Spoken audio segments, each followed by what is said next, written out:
आपल्याला राधा आणि कृष्णाचं प्रेम तर माहीतच आहे. म्हणजे आपण ते गवळणींच्या माध्यमातून दाखवण्याचा प्रयत्न करत असतो.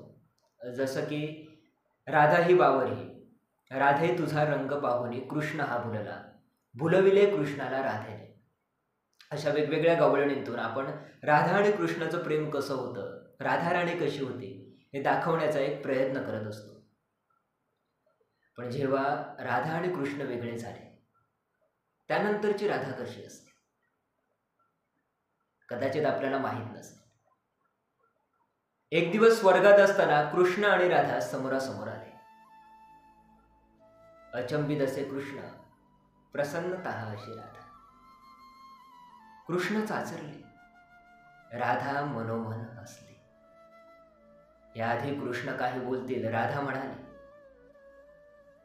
कसे आहात द्वारकाधीश. जी राधा आपल्याला कान्हा कान्हा म्हणायची ती आज आपल्याला द्वारकाधीश म्हणत आहे हे ऐकून कृष्ण खोल विचारात पडले. राधेला म्हणाले, मी तुझ्यासाठी आजही कान्हाच आहे राधे. किमान तू तरी मला द्वारकाधीश म्हणू नकोस. ये थोडं बसू शांत. काही मी बोलतो, काही तू बोल. खरं खरं सांगू राधे, जेव्हा जेव्हा तुझी आठवण आली तेव्हा तेव्हा या डोळ्यात आसवांनी जागा घेतली. राधा म्हणाली, माझ्या बाबतीत असं काही नाही झालं. मला ना तुमची आठवण आली ना मी तुमच्या आठवणीत रडले. कारण तुम्ही माझ्यापासून कधीच दूर नव्हता गेला आणि या डोळ्यात तुम्ही बसता त्यामुळे अश्रूंसोबत तुम्हाला मला वाहू द्यायचं नव्हतं, तुम्हाला गमवायचं नव्हतं म्हणून मी रडले. द्वारकाधीश, प्रेमापासून विभक्त होऊन तुम्ही काय गमावलं याची तुम्हाला एक आठवण करून देते. कृपया राग मानू नका. तुम्हाला माहिती आहे या प्रगतीत तुम्ही किती पिछाडले गेले आहात. गोड्या गोदावरीच्या नदीपासून सुरू झालेला तुमचा प्रवास खाऱ्या समुद्राच्या काठापर्यंत घेऊन गेला. एका बोटावर चालणाऱ्या सुदर्शन चक्रावर तुम्ही विश्वास ठेवलात, पण 10 बोटांनी चालणाऱ्या त्या बासुरीला मात्र तुम्ही विसरलात का ना. एका बोटावर तुम्ही गोवर्धन उचललात ते रक्षणासाठी, आज तेच बोट सुदर्शन चक्रासोबत वाटचाल करत आहे विनाशासाठी.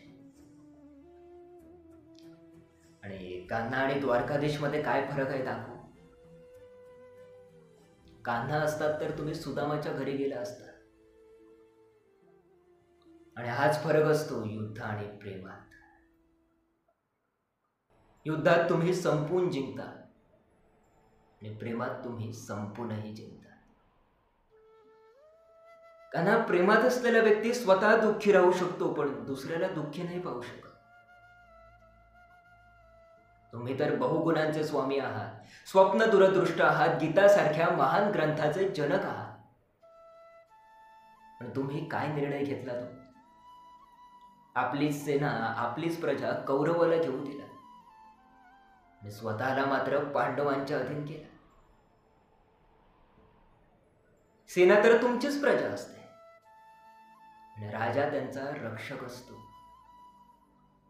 तुमच्यासारखा महात्यागी त्या रथवर बसलेला होता ज्या रथमधून अर्जुन नावाचा योद्धा तुमच्याच प्रजेला मारत होता. कान्हा, आपल्या प्रजेला मरताना पाहून तुम्हाला किंचित दया नाही आली का. प्रेमशून्य झाले होतात का तुम्ही. द्वारकाधीश, तुम्ही आजही धरती भ्रमण करून या.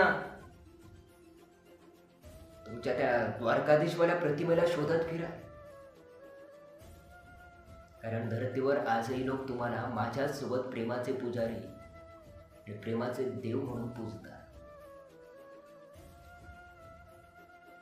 हो, मी मानते. आजही लोक गीताला खूप मानतात, गीतेच्या ज्ञानाला परमोच्च मानतात. पण तुम्हाला द्वारकाधीश म्हणून नाही तर प्रेमळ कान्हा म्हणूनच पूजतात. आणि हो,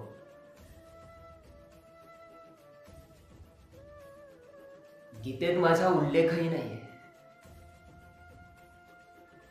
पण गीता वाचून आजही लोक राधे कृष्ण राधे कृष्ण राधे कृष्णच म्हणतात. आजही असे कितीतरी राधाकृष्ण आहेत जे एकमेकांचे कधीच नाही झाले.